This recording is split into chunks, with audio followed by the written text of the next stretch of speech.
Hi friends, అందరు ఎలా ఉన్నారు? బాగున్నారా? నేనైతే బాగున్నాను.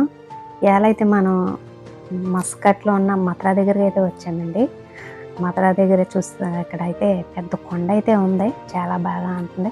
ఇక్కడ నుండి చాలా బాగుంది. ఇవన్నీ రేకులు కూడా ఇలా పొడవుగా కట్టేశారు. వెళ్ళి దారి కానీ మరి బంద్ చేశారేంటో మనకైతే తెలియదు. చూద్దాం. మనం ఎదరికెళ్ళరికి అయితే మనం వచ్చాము. ఇది గృహలా ఉందండి. ఇక్కడ చూడండి, ఇంగ్లీష్ వాళ్ళు కూడా వచ్చి చూసి వెళ్తున్నారు. వయసులో పెద్దోళ్ళు అయినా కూడా చూడండి, వాళ్ళు కూడా చూసి వెళ్తున్నారు. మనం కూడా వెళ్ళి చూద్దాము. అలాగే నేను కూడా లోపలికి వెళ్ళి చూసి వస్తానండి. అయ్యి బాబోయ్, లోపలైతే మరి దారుణంగా ఉందండి. పైకి కొంత నిచ్చును, పైకి ఎలాగెళ్ళాలి ఏంటో. అయినా ఏదేమైనా కూడా నేను ఇక్కడికి మీ అందరికీ చూపించాలి అనేసి నేనైతే ఇక్కడికి వచ్చాను. నిరాశ చెందకుండా నేనైతే పైకి వెళ్ళి అయితే మీకు మొత్తం చూపెడతాను. అయితే వీడియో అయిపోతుంది కాబట్టి నేను మళ్ళీ వీడియోలో మళ్ళీ చూపెడతాను మీకు. అలాగే నా వీడియో మీకు నచ్చినట్లయితే సబ్స్క్రైబ్ చేసుకుని లైక్ చేసుకోండి.